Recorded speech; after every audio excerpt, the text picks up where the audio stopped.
dan abduhu wa rasuluhu da'ila ridwani. Allahumma salli alaihi wa ala alihi wa ashabihi wa ikhwani.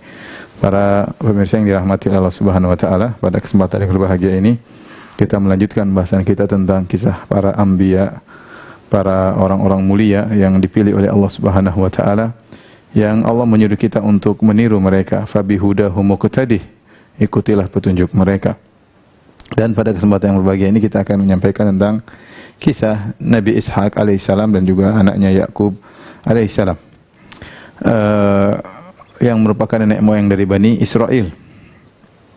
Nabi SAW dalam Sahih Al-Bukhari pernah memuji Nabi Yusuf alaihissalam beserta nenek moyangnya. Kata Nabi SAW, Al-Karim, Ibnul Karim, Ibnul Karim, Ibnul Karim, Yusuf bin Yakub bin Ishaq bin Ibrahim alaihimussalam, dalam hadis Ibnu Umar. Kata Nabi, yang mulia, putranya yang mulia, putranya yang mulia, putranya yang mulia. Siapakah ini? Ternyata maksudnya Nabi adalah Yusuf alaihissalam, putranya Yakub alaihissalam, bin Yakub, kemudian bin Ishaq, bin Ibrahim. Ya. Yang keempat Nabi ini disebut dengan orang-orang yang mulia. Subhanallah, silsilah para Nabi.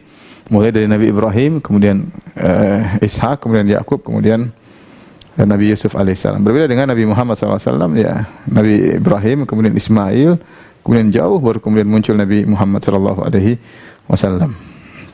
Adapun kisah Nabi Ishaq alaihissalam, maka kita tidak dapati banyak penyebutannya dalam Al-Quran secara detail, tidak ada, kecuali hanya sebutan sedikit-sedikit.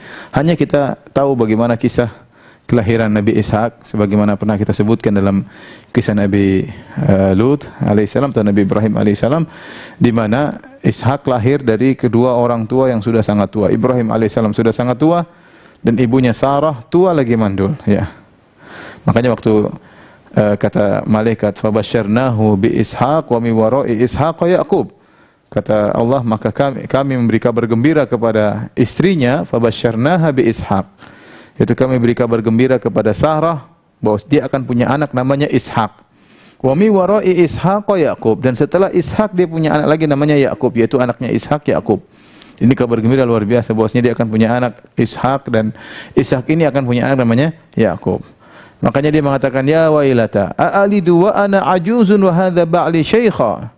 Ya, kemudian Sarah berkata, bagaimana caranya saya bisa melahirkan sementara saya sudah sangat tua, kemudian suami saya juga Ibrahim sudah sangat tua, ya, tetapi ini sangat mudah bagi Allah Subhanahu wa taala. Maka akhirnya lahirlah Ishaq dari dua pasangan yang sudah sangat tua, ya. Ibrahim mungkin sudah 100, ya. Sarah juga mungkin sudah menopause, sudah juga 90-an dan sekitar itu, ya. Tapi subhanallah, lahirlah Ishaq, seorang nabi yang sangat mulia.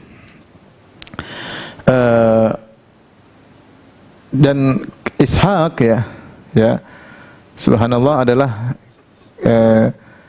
anugerah dari Allah Subhanahu wa taala kepada Ibrahim, ya. Makanya Allah berfirman, falamma atazalahum ma ya'buduna min dunillah, tatkala Ibrahim meninggalkan kaumnya dan meninggalkan berhala-berhala yang mereka sembah, bahkan dia meninggalkan ayahnya, meninggalkan kampung halamannya, meninggalkan keluarganya. Kata Allah, wahabna lahu Ishaq wa Yaqub, maka kami anugerahkan kepada Ibrahim, ya, wahabna yaitu anugerah, kami menganugerahkan kepada Ibrahim Ishaq dan Yakub. Wa kullan ja'alna nabi, dan kami jadikan keduanya sebagai seorang nabi. Kata para ulama, ini akibat Ibrahim meninggalkan kampung halamannya, keluarganya, ayahnya karena Allah, maka Allah ganti dengan keluarga yang baru, yaitu anak yang saleh Ishaq dan cucunya Yakub yang juga sangat saleh. Yang kata Allah, wa kullan ja'alna nabiyya, keduanya kami jadikan sebagai seorang nabi, ya. Kemudian juga dalam ayat yang lain, ketika malaikat datang kepada Ibrahim dan bertemu dengan istrinya Sarah, kata Allah, inna nubashiruka bi gulamin alim. Malaikat berkata kepada Sarah atau kepada Ibrahim, inna nubashiruka bi gulamin alim. Sungguhnya kami beri kabar gembira kepada engkau wahai Ibrahim tentang putramu yang seorang alim, yaitu Ishaq. Para ulama mengatakan maksudnya Ishaq. Ya, dalam ayat yang lain, wa basyaruhu bi gulamin alim. Maka para malaikat beri kabar gembira kepada Ibrahim tentang putranya, yaitu Ishaq, yang disifati dengan alim, yaitu Ishaq memiliki ilmu yang luar biasa, maka dia dikhususkan dengan alim. Kalau Ismail halim, ya. Ismail diberi sifat dengan halim, itu penyabar, kemudian Adapun Ishak diberi sifat dengan alim, ya, berarti dia punya keistimewaan dari sisi ilmu. Itulah Nabi Ishak alaihissalam. Kemudian kata Allah Subhanahu wa taala, "Wa barakna alaihi wa ala Ishaq wa min dzurriyyatihima muhsinun wa zalimun li nafsihi mubin." Kami pun beri keberkahan atas Ibrahim dan juga atas Ishak, dan dari keturunan keduanya ada yang baik dan ada yang buruk, ya. Allah mengabarkan bahwasanya Ibrahim punya anak Ishak. Dari Ishak akan banyak keturunan. Kemudian muhsinun wa zalimun li nafsihi mubin. Ada keturunan yang baik, ada keturunan yang buruk. Ini sering saya sampaikan bahwasanya tidak semua keturunan para anbiya berarti orang-orang saleh, ya. Tidak. Allah sendiri telah mengabarkan dalam surat Shafat, ya, wa min dzurriyyatihima, di antara keturunan keduanya Ibrahim dan Ishak, muhsinun, ada yang baik, wa zalimun li nafsihi mubin, dan ada yang zalim, berbuat maksiat, ya, pelaku maksiat, ya. Karena yang maksum cuma para nabi, adapun keturunannya maka tidak. Ini sekilas tentang Nabi Ishak alaihissalam yang ceritanya tidak ada dalam Al-Quran, ya, ceritanya ada di dalam Bible, dalam Perjanjian Lama. Nanti akan kita singgung. Kemudian kita berlanjut pada anaknya, seorang hamba yang mulia, Nabi Yakub alaihissalam. Nabi Yakub alaihissalam. Nabi Yakub lebih banyak disebutkan dalam Al-Quran daripada Ishak, terutama tatkala kisah Nabi Yakub bersama putranya Yusuf alaihissalam dan juga saudara-saudaranya Yusuf. Nanti akan kita bahas secara khusus tentang kisah Nabi Yusuf alaihissalam. Di situ disebutkan Yakub berulang-ulang. Allah menyebutkan Nabi Yakub dengan banyak pujian. Di antaranya Nabi Yakub dipuji oleh Allah karena dia menunaikan nazarnya. Dalam surat Ali Imran ayat 93, Allah berfirman, "Kullu ta'ami kana halal li bani Israil illa ma harrama Israilu ala nafsihi min qabli an tunazzala at-Taurat. Fa'tu bit-Taurati fatluha in kuntum shadiqin." Kata Allah, seluruh makanan tadinya halal bagi Bani Israel. Seluruh makanan tadinya halal bagi Bani Israel kecuali makanan yang diharamkan Israel atas dirinya. Israel ini maksudnya Yakub. Israel maksudnya Yakub. Dan Allah menyebutkan Nabi Yakub dengan nama Israel dalam dua ayat. Pertama ayat ini, ya, surat Ali Imran, ya. Kemudian ayat yang kedua dalam surat Maryam, ya, di mana Allah Subhanahu wa taala sebutkan juga dengan nama Israel, ya. Nanti akan kita sebutkan makna dari Israel. Tapi intinya ini adalah Allah Subhanahu wa taala sebutkan bahwasanya Israel di antara kemuliaannya dia menunaikan nazar. Jadi ayat ini turun bagaimana? Kata ahli tafsir di antaranya Syekh Abdurrahman bin Nasir As-Sa'di rahimahullahu taala, bahwasanya orang-orang Yahudi mereka mengingkari Nabi Isa. Orang Yahudi kan pengikut Yakub alaihissalam. Bani Israel itu anak-anaknya Yakub. Kemudian mereka mengingkari Nabi Isa. Kenapa? Karena Nabi Isa datang dengan nasakh. Nabi Isa datang merubah hukum-hukum, wahilla lakum ma hurrima alaikum. Aku menghalalkan bagi kalian wahai orang-orang Bani Israel yang dulu diharamkan bagimu, bagi kalian. Mereka protes, kata mereka tidak ada, Taurat enggak bisa terima nasikh dan mansukh, enggak ada namanya mansukh. Sementara Isa bin Maryam datang ingin merubah isi Taurat, maka mereka tidak terima. Mereka tidak terima. Apalagi kemudian datang Nabi Muhammad SAW yang kemudian merubah secara total Taurat dan Injil. Mereka lebih tidak terima lagi. Sedangkan Isa mereka tidak terima karena Isa mengadakan perubahan terhadap Taurat, apalagi Nabi Muhammad SAW. Oleh karena Allah bantah mereka. Kata Allah, lihatlah, kullu ta'ami kana halal li bani Israil illa ma harrama Israilu ala nafsihi. Dulu makanan halal semua bagi Bani Israel. Sebelum turun Taurat, ya. Karena Taurat datang turun kepada Nabi Musa alaihissalam. Sebelum datang Taurat, makanan halal semuanya. Kemudian Israel mengharamkan atas dirinya, illa ma harrama Israil ala nafsihi. Israel mengharamkan makanan kepada dirinya. Kenapa? Apa ceritanya Israel mengharamkan? Israel maksudnya Yakub. Apa ceritanya Yakub mengharamkan makanan bagi dirinya? Disebutkan oleh para ahli tafsir, dia mengalami suatu penyakit namanya irqun nasa, yaitu semacam penyakit di pinggang. Ada yang mengatakan mirip dengan saraf kejepit, mirip dengan saraf kejepit, ya.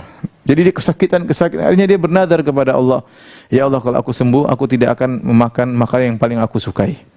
Itu disebut daging onta atau susu onta. Dia bernazar, saya tidak akan makan makanan yang paling aku cintai tersebut kalau saya sembuh. Ternyata Allah sembuhkan dia. Begitu Allah sembuhkan dari penyakitnya, maka dia pun menunaikan nazarnya. Dia menunaikan nazarnya. Allah puji di sini bagaimana Israel atau Yakub alaihissalam menunaikan nazarnya. Akhirnya dia tidak makan onta dan tidak minum susu onta. Di sini Allah ingin membantah mereka, kalian melarang nasakh sementara perubahan hukum pernah terjadi. Dahulu sebelum Taurat turun, makanan halal kecuali yang diharamkan oleh Israel. Kemudian setelah datang Taurat, berubah lagi hukumnya. Kemudian ada pengharaman akibat perbuatan mereka, sebagian makanan diharamkan. Kemudian datang Nabi Isa alaihissalam menghalalkan apa yang diharamkan, dan ini mudah terjadi. Ini aturan Allah. Kemudian datang Muhammad sallallahu alaihi wasallam memberi aturan baru, enggak ada masalah. Ini bukan alasan bagi kalian untuk menolak Nabi Muhammad atau menolak Nabi Isa alaihissalam. Kemudian di antara sifat yang Allah sebutkan tentang Nabi Yakub, Allah sebutkan Nabi Yakub adalah orang yang memiliki ilmu. Dalam surat Yusuf kata Allah, "Wa innahu ladzu ilmin lima 'allamnahu walakinna aktsara nasi la ya'lamun." Sungguhnya Yakub itu adalah pemilik ilmu.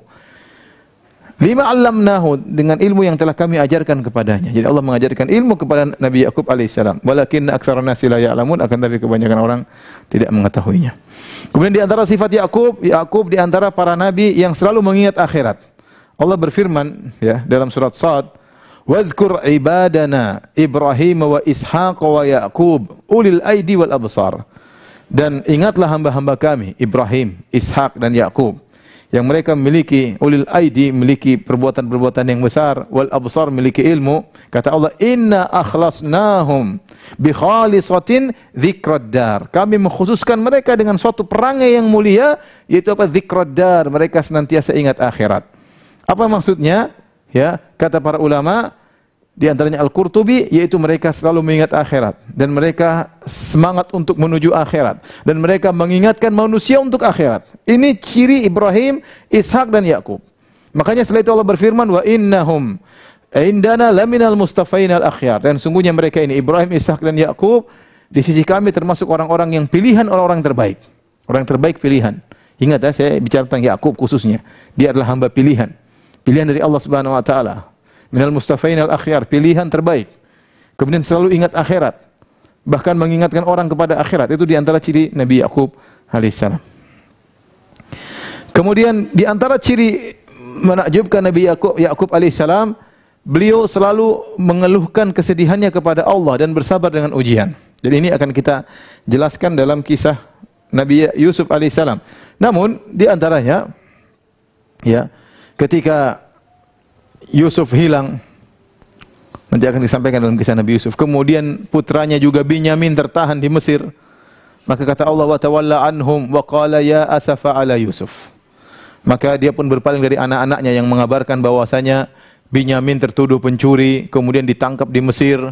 Maka dia pun ingat kepada anaknya Yusuf yang hilang. Wa biyaddat ainahu minal huzni, sampai begitu sedih yang luar biasa. Sampai matanya memutih, kata para ulama, hitamnya hilang jadi putih, itu jadi buta. Nabi Yakub jadi buta. Fahuwa kazim, maka dia pun menahan ya, kesedihannya.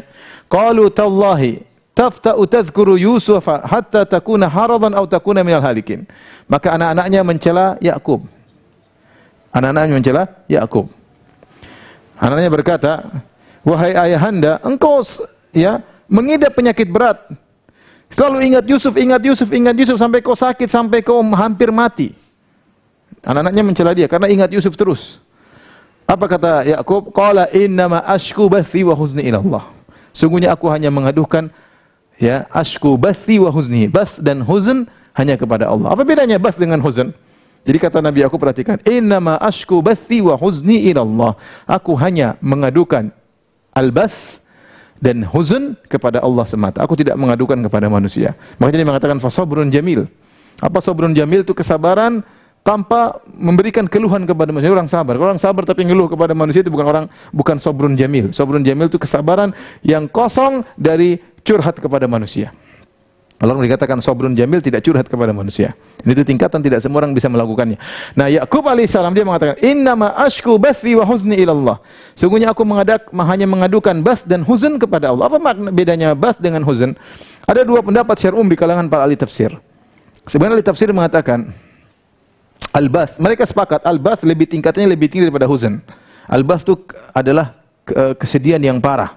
Tapi mereka memiliki dua pendapat. Pendapat pertama, al-bath, ini pendapat Ibnu Ashir, Tahir Ibnu Ashir dalam kitabnya Tahrir wa Tanwir, maksudnya al-bath adalah kesedihan berkaitan dengan kekhawatiran keburukan. Jadi ketika Yusuf alaihissalam hilang, dibuang oleh kakak-kakaknya, senantiasa Yakub alaihissalam khawatir, bagaimana putraku nanti, gimana dia masih kecil, sekarang nasibnya bagaimana, apakah jadi apa, itu selalu dia pikirkan semenjak Yusuf hilang. Itu namanya al-bath, itu memikirkan kekhawatiran buruk menimpa yang dia sayangi. Adapun huzni, kesedihanku, maksudnya kesedihanku dengan berpisah dari Yusuf. Jadi pada Yakub terkumpulkan dua, al-bath wal huzn. Al-bath, al-huzn yaitu kesedihan berpisah dari Yusuf yang putranya sangat dia cintai. Kemudian al-bath yaitu kesedihan yang berkaitan dengan kekhawatiran apa yang akan menimpa putraku sementara dia masih kecil, dibuang oleh kakak-kakaknya, bagaimana nasibnya. Ini selalu dipikirkan oleh Yusuf. Maka dia mengatakan, innama ashku bathi wa huzni ilallah. Aku hanya mengeluhkan kesedihanku dan kekhawatiranku kepada Yusuf hanya kepada Allah. Aku tidak ngomong sama kalian. Ini pendapat pertama. Pendapat yang kedua, dan ini pendapat banyak ulama, di antaranya disebutkan oleh Asy-Syaukani rahimahullahu taala, al-bath adalah kesedihan, puncak kesedihan. Jadi kalau al-huzn itu kesedihan yang orang bisa tahan. Al-bath dalam bahasa Arab, al-bath itu artinya menyiarkan. Makanya kalau kita nonton TV, ada live, tulisannya al-bath al-mubashir. Kalau kita kan live. Kalau dalam TV Arab, tulisannya al-bath al-mubashir, itu siaran langsung. Al-bath itu menyiarkan. Bahasa Indonesia artinya al-bath menyiarkan. Tatkala kesedihan sudah memuncak, seorang tidak kuat untuk menahan kesedihan yang sangat parah, dan dia ingin menyiarkan, itu namanya al-bath. Oleh karenanya al-bath adalah puncak kesedihan yang seorang tidak kuat untuk menahannya dan harus dia sampaikan ke orang lain. Dan itu maksudnya dia harus curhat. Kalau dia enggak curhat, dia susah. Dia harus curhat. Nah, kesedihan yang sampai pada tingkatan curhat harus dicurhatkan, itu namanya al-bath. Tetapi Yakub alaihissalam, innama ashku bathi wa huzni ilallah. Aku hanya menyampaikan kesedihanku yang kecil, kesedihanku yang besar, kesedihanku yang merana, semuanya aku hanya keluhkan kepada Allah. Sabrun jamil. Dia tidak pernah mengeluhkan kepada manusia. Dan ini contoh menakjubkan dari Nabi Yakub alaihissalam. Ya.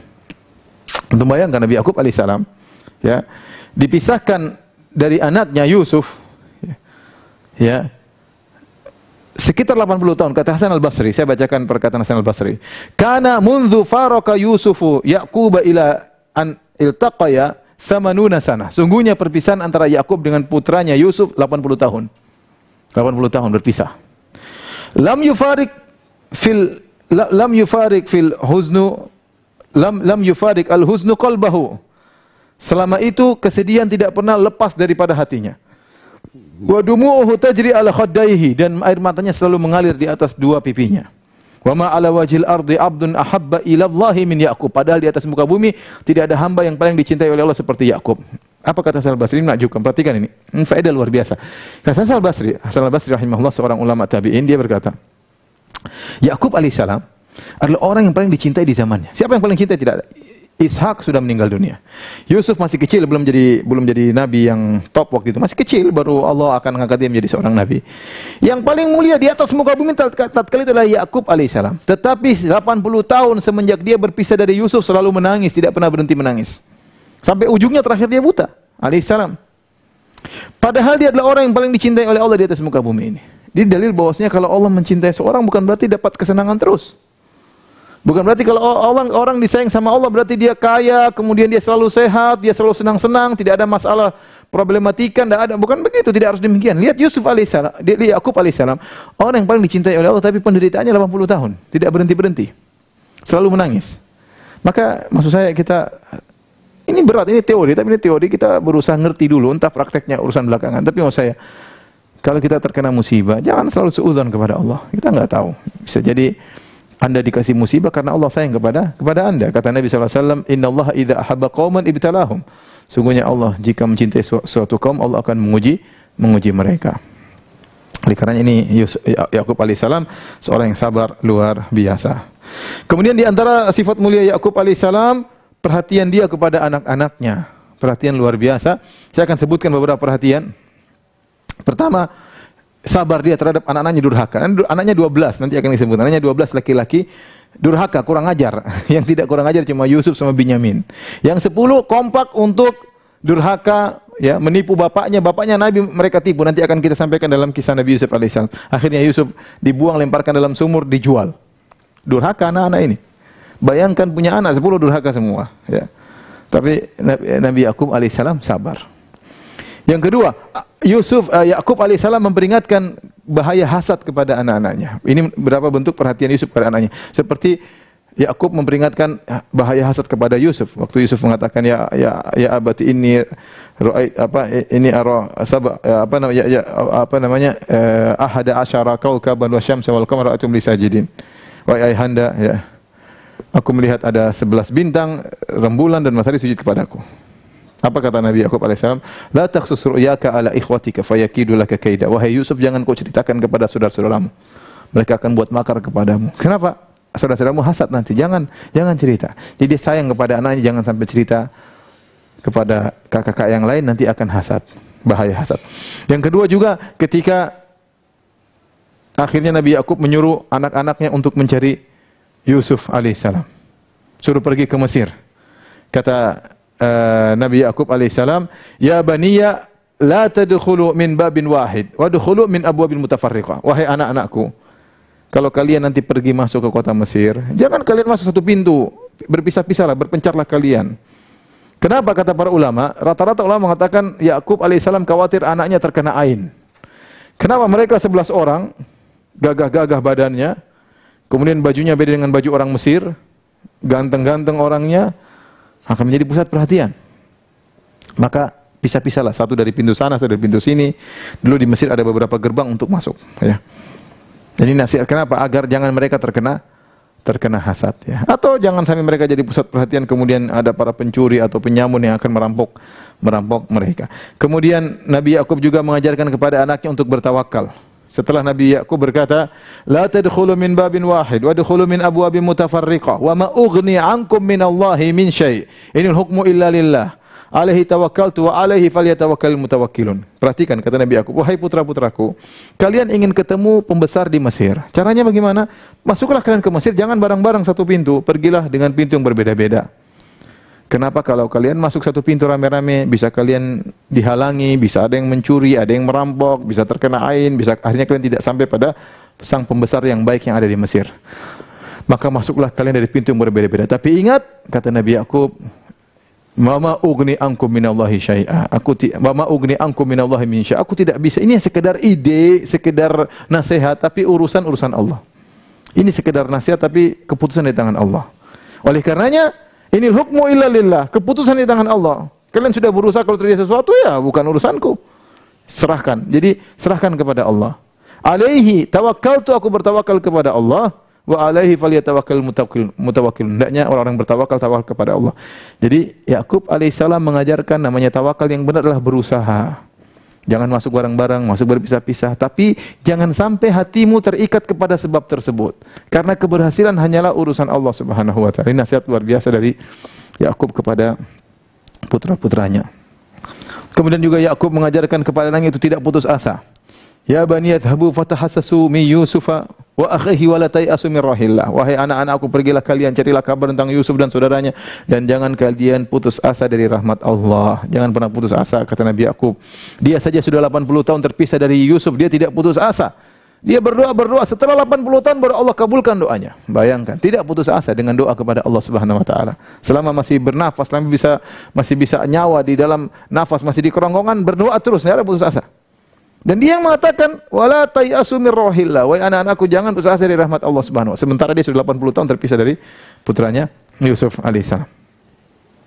Dan di antara perhatian dia kepada anak-anaknya alaihissalam, dia mewasiatkan tatkala akan meninggal dunia. Kata Allah, am kuntum syuhada idh hadara Yaqubal maut. Apa kalian hadir tatkala Yakub akan meninggal dunia? Idh qala li banihi ma ta'buduna min ba'di. Tatkala dia berwasiat kepada putra-putranya, apa yang kalian sembah setelah aku? Qalu na'budu ilahaka wa ilaha abaika. Maka mereka berkata, kami menyembahmu, menyembah Tuhan bapakmu, ya, Ibrahim, Ismail dan Ishak, ilahan wahidah. Kami akan menyembah ya Tuhan nenek moyangmu, yaitu Tuhan yang esa. Wa nahnu lahu muslimun, dan kami menyerahkan diri kepada Tuhan tersebut. Inilah kisah Nabi Yakub alaihissalam dalam Al-Quran, dan kebanyakannya disebutkan dalam kisah Nabi Yusuf alaihissalam. Taib. Para pemirsa yang dirahmati Allah Subhanahu wa taala, saya katakan tadi Yakub nama lainnya Israel. Allah sebutkan dalam dua ayat Al-Quran bahwasanya Yakub namanya Israel. Di antaranya tadi dalam surat Ali Imran, kullu ta'ami kana halal li bani Israil illa ma harrama Israilu ala nafsih. Kecuali makanan yang diharamkan Israel terhadap dirinya. Israel maksudnya Yakub. Yang kedua yaitu dalam surat Maryam kata Allah, ulaika alladzina an'ama Allahu 'alaihim minan nabiyyin min dzurriyyati Adam wa mimman hamalna ma'a Nuh wa min dzurriyyati Ibrahim wa Israil. Ya, dari keturunan Ibrahim dan Israel. Israel maksudnya Yakub. Yakub alaihissalam. Apa makna Israel? Israel maknanya adalah hamba Allah. Sama seperti Mikail, Jibril, Israfil, ya. Il itu kata sebagian ulama, il maksudnya Allah secara bahasa Ibrani. Il artinya Allah. Israel artinya Abdullah. Kata mereka Jibril dari Gebrail dalam bahasa Ibrani artinya orangnya sosok yang kuat, sosok yang kuat itu malaikat yang sangat kuat. Jibril. Intinya maksudnya Allah Subhanahu wa taala. Jadi Israel maksudnya hamba Allah Subhanahu wa taala. Nah, bagaimana kisah Yakub alaihissalam? Kita tidak mendapat literatur dalam berita tentang Nabi Yakub yang detail dalam literatur Islam. Kita hanya mendapat berita tentang Yakub alaihissalam dalam literatur orang-orang ahlul kitab. Oleh karenanya para ulama yang bahas tentang Nabi Yakub alaihissalam mereka menukil dari Israiliyat, dari literatur ahlul kitab. Di antaranya dari Perjanjian Lama. Bahkan cerita tentang Yakub dinukil secara total yaitu dinukil dengan nukilan yang panjang oleh Ibnu Katsir rahimahullah dalam kitabnya Qasasul Anbiya. Itu diambil dari Perjanjian Lama. Namun kita tahu ceritanya aneh. Maka pada kesempatan kali ini saya akan menyampaikan tentang kisah Yakub alaihissalam menurut Perjanjian Lama. Kita bandingkan dengan bagaimana Yakub dalam Islam. Para pemirsa yang dirahmati Allah Subhanahu wa taala. Jadi disebutkan dalam literatur Israiliyat dalam Perjanjian Lama, setelah Nabi Ibrahim dianugerahi oleh Ismail dengan pernikahannya dengan Hajar, kemudian Hajar akhirnya mengungsi dibawa ke Mekah, maka setelah itu 14 tahun kemudian atau 13 tahun kemudian lahirlah Ishak.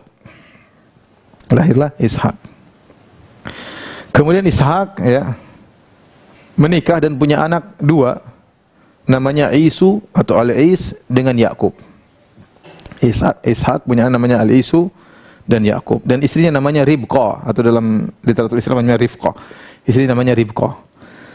Hingga Isu hobinya berburu dan dia pandai berburu.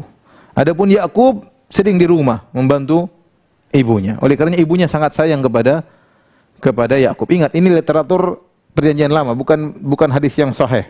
Saya ingin menyampaikan dalam Perjanjian Lama, ya. Sehingga tiba saatnya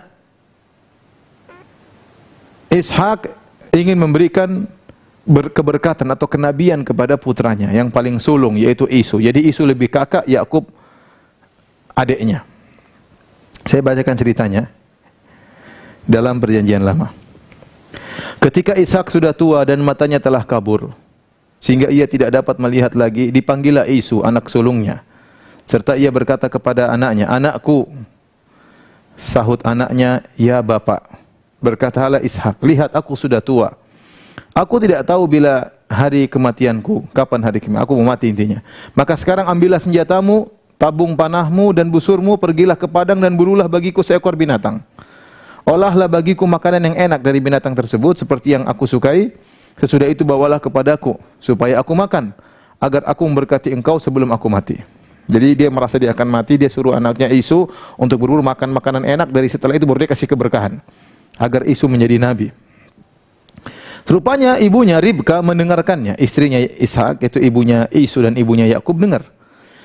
Ketika Isu berkata kepada anaknya, Ribka mendengarkannya. Setelah Isu pergi ke padang memburu seekor binatang untuk dibawanya kepada ayahnya, berkatalah Ribka kepada Yakub anaknya. Ribka sayang kepada Yakub si bungsu. "Telah ku dengar ayahmu berkata kepada Isu kakakmu, bawalah bagiku seekor binatang buruan dan olahlah bagiku makanan yang enak supaya ku makan dan supaya aku memberkati engkau di hadapan Tuhan sebelum aku mati. Maka sekarang anakku, dengarkanlah perkataanku, seperti yang kuperintahkan kepadamu. Pergilah ke tempat kambing domba kita, Ambillah dari sana 2 anak kambing yang baik, maka aku akan mengolahnya menjadi makanan yang enak bagi ayahmu seperti yang digemari. Bawalah itu kepada ayahmu supaya dimakannya agar dia memberkati engkau sebelum ia mati. Bismillah. Jadi maksudnya apa? Maksudnya Ribka karena sayang kepada si bungsu Yakub, maka dia ingin menipu bapaknya. Harusnya kenabian turun kepada kakaknya Isu. Tapi akhirnya sudahlah, biar dia lagi sibuk berburu, kita ada kambing di belakang, sudah potong aja. Nanti saya yang masakin, kau yang bawa kepada bapakmu. Akhirnya Yakub berkata kepada ibunya, tapi Isu kakak aku adalah seorang yang berbulu badannya. Bagi ya ibunda, gimana aku mau ngaku sebagai Isu kakakku, sementara kakakku badannya berbulu, sedang aku kulit-kulicin, gak ada bulunya. Mungkin ayahku akan meraba aku nanti, maka dia akan menyangka bahwa aku mempermainkan dia. Dengan demikian aku akan mendatangkan kutuk atas diriku dan bukan berkat. Tapi ibunya berkata kepadanya, akulah yang menanggung kutuk itu anakku. Dengarkan saja perkataanku, pergilah ambil kambing-kambing itu. Subhanallah, ini Ishak Nabi, jadi istrinya Ribka kerjasama dengan putranya Yakub untuk membohongin Ishak. Ishak kebetulan sudah tua, nggak bisa melihat. Lalu akhirnya Yakub mengambil kambing-kambing, kemudian dibawa kepada ibunya, dimasak sesuai dengan masakan kegemaran bapaknya. Setelah itu dia ambil baju Isu, disuruh pakai oleh Yakub. Intinya Yakub menyamar jadi Isu. Kemudian akhirnya supaya badannya kelihatan berbulu, kulit kambing diambil dengan bulunya, dilipatkan di lehernya, di tangannya, ya. Kemudian setelah itu dibawakan kepada bapaknya. Akhirnya Yakub datang. Wahai bapak, kata Ishak, wahai anakku, siapakah engkau? Kata Yakub, aku adalah Isu, anak sulungmu. Telah kulakukan seperti apa perintahmu. Bangunlah, duduklah dan makanlah daging buruan masakanku ini agar bapak memberkati aku. Ini semua kedustaan, bayangkan. Yakub bohongin bapaknya. Lalu Ishak berkata kepada anaknya itu, lekas juga engkau mendapatkannya anakku. Kau cepat pulang intinya. Karena Tuhanmu karena Tuhan Allahmu membuat aku mencapai tujuanku. Yakub bilang, iya, karena Tuhan saya diberkati makanya cepat. Lalu Ishak berkata kepada Yakub, datanglah mendekatkan dirimu wahai anakku, supaya aku meraba engkau. Apakah engkau ini benar Isu atau bukan? Maka Yakub mendekati Ishak. Ayahnya dan ayahnya itu pun merabanya serta berkata, kalau suaramu suara Yakub, tapi kalau tangannya Isu, tanganmu buluan tapi suaranya Isu.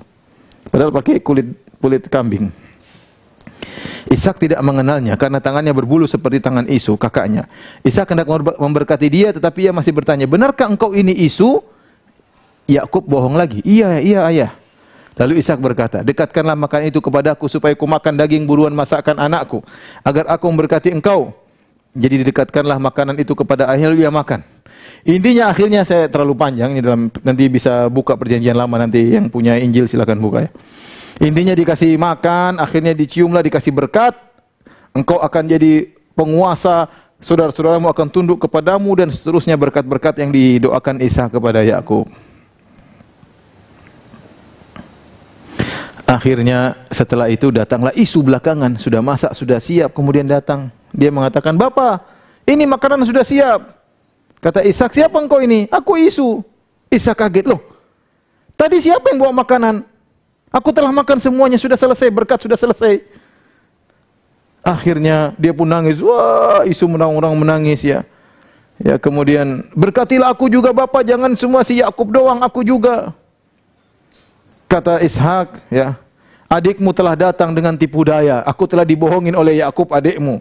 Dia telah merampas berkat darimu. Akhirnya, apakah Bapak tidak punya berkat yang lain? Kata Isu. Kata Ishak, sudah enggak ada, selesai, cuma satu berkat. Subhanallah, ini cerita apa? Kitab suci apa dongeng ini? Isu berkata, "Berkatilah aku juga ya Bapak." Dengan suara keras menangislah Isu. Lalu Ishak ayahnya menjawab, "Sungguhnya tempat kediamanmu akan jauh dari tanah-tanah gemuk di bumi dan jauh dari embun dari langit di atas. Engkau akan hidup dari pedangmu dan engkau akan menjadi hamba adikmu. Sudah terlanjur kau akan jadi anak buah adikmu di kemudian hari." Intinya, Isu menaruh dendam kepada Yakub karena berkat yang telah diberikan oleh ayahnya kepadanya. Ia berkata kepada dirinya, hari-hari berkabung karena kematian ayahku, itu tidak akan lama lagi. Pada waktu itulah Yakub, adikku, akan kubunuh. Ishak berdendam. Bukan Ishak, Isu. Pokoknya kalau bapak Ishak sudah meninggal, bapak aku Ishak meninggal, akan kubunuh si Yakub. Akhirnya Ribka mendengar putra sulungnya ingin bunuh adiknya Yakub. Maka dia panggil Yakub, ibunya Ribka. Dia berkata, "Isu kakakmu bermaksud membalas dendam membunuh engkau. Jadi sekarang anakku, dengarkanlah perkataanku, pergilah, bersiaplah engkau dan larilah kepada Laban." Laban itu saudaraku, yaitu omnya, pamannya. Ke Haran, di negeri Syam.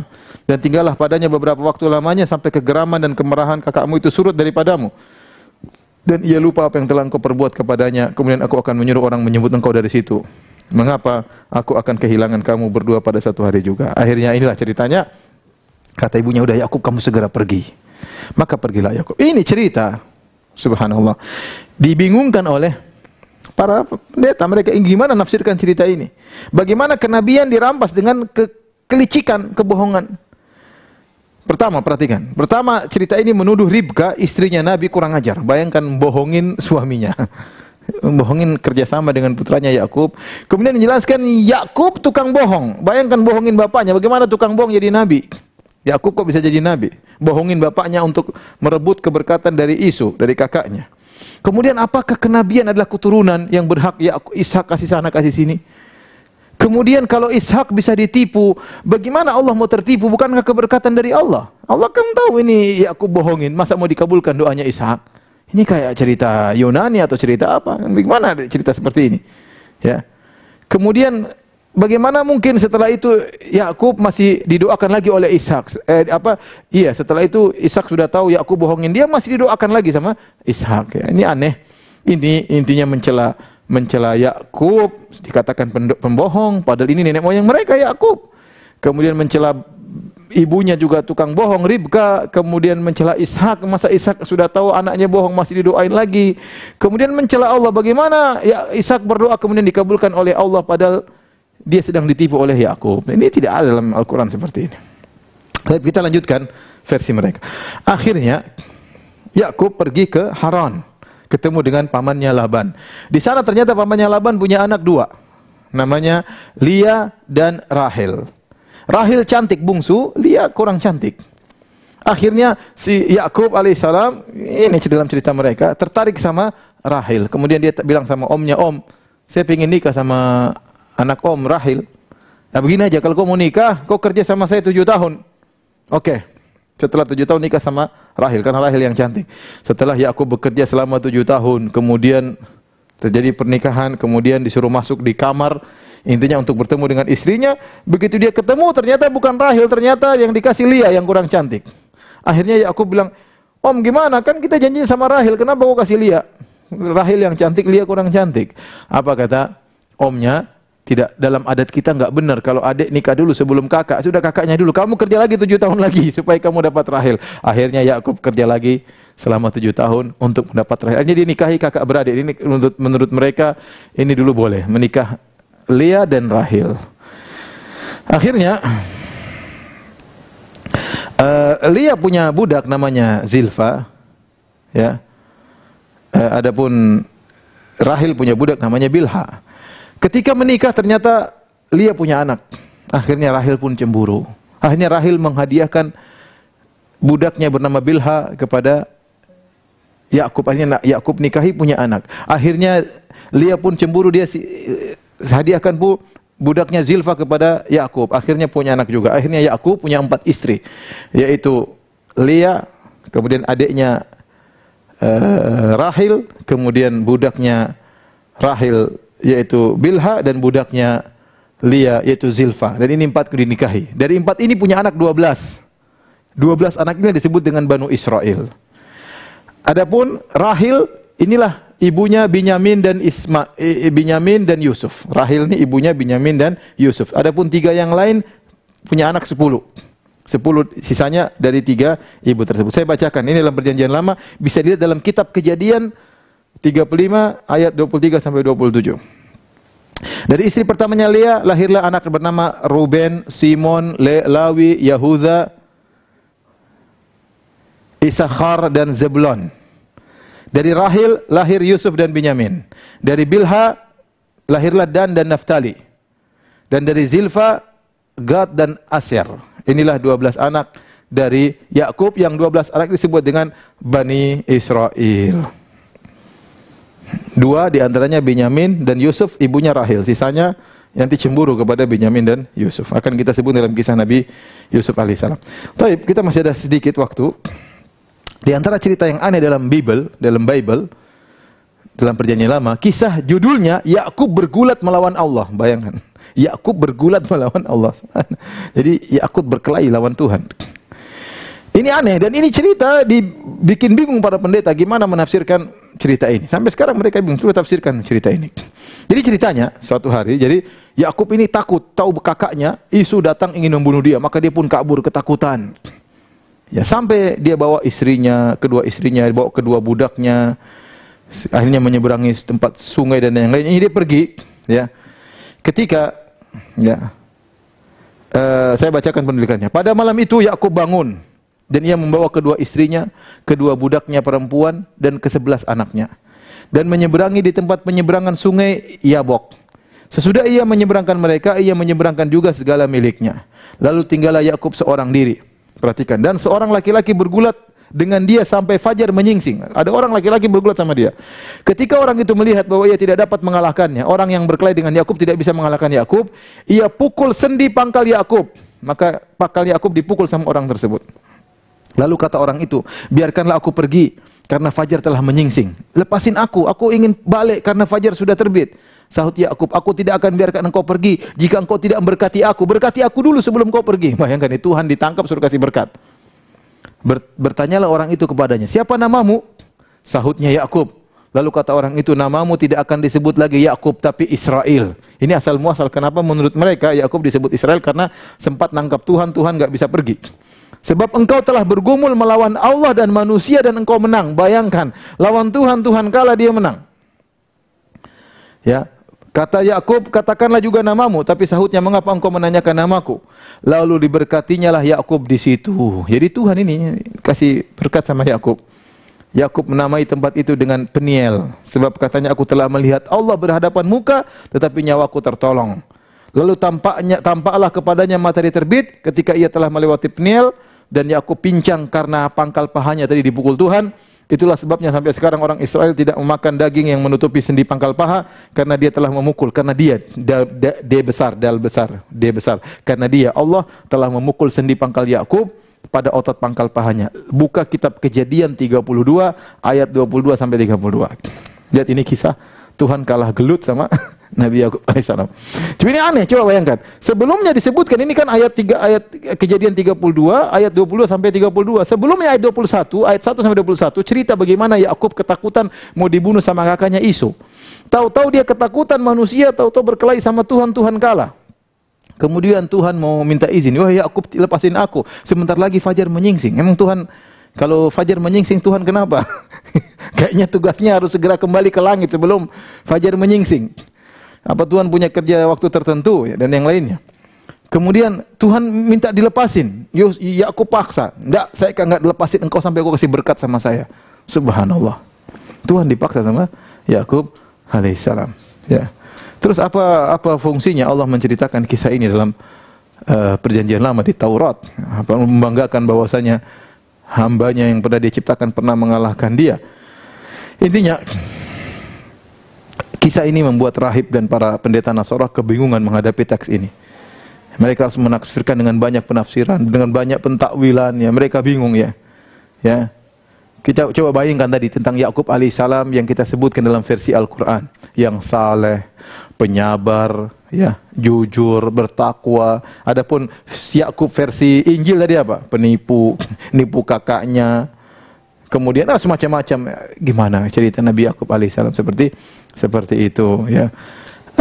Kemudian Yakub akhirnya meninggal dunia setelah bertemu dengan anaknya, setelah pisah dengan Yakub, kemudian bertemu dengan Yakub, kemudian akhirnya bertemu dengan Yusuf, setelah itu kemudian dia meninggal dunia alaihissalam. Demikian saja para pemirsa yang dirahmati Allah Subhanahu wa taala, kisah tentang Nabi Yakub alaihissalam. Kita bersyukur dan memuji Allah Subhanahu wa taala atas anugerah Islam, anugerah kita membaca Al-Qur'an, anugerah kita mengetahui bagaimana kisah para anbiya, para nabi yang menakjubkan versi Islam. Sementara kita sedih melihat bagaimana kisah para nabi yang sudah saya sebutkan dari awal versi Bible. Mulai dari Nabi Adam, kisahnya aneh. Kemudian nabi-nabi yang lain juga, Nabi Lut, kemudian sekarang Nabi Yakub, ya. Dan demikian mereka akan menceritakan kisah-kisah para nabi dengan kisah-kisah yang aneh. Kita bersyukur bahwasanya kita di Islam ini bukti bahwasanya tuduhan mereka bahwasanya Muhammad hanya mencuplik daripada Taurat dan Injil itu tidak benar, karena Nabi Muhammad SAW adalah ummi, tidak bisa baca, tidak bisa tulis, dan kemudian ceritanya beda. Ceritanya beda, ya. Islam menceritakan, Al-Quran menceritakan Nabi dengan luar biasa, ya. Sementara mereka menceritakan para Nabi dengan kisah yang terkadang konyol yang sudah kita ceritakan berulang-ulang. Demikian apa yang bisa saya sampaikan. Subhanakallah bihamdik, asyhadu alla ilaha illa anta, astaghfiruka wa atubu ilaik. Assalamualaikum warahmatullahi wabarakatuh.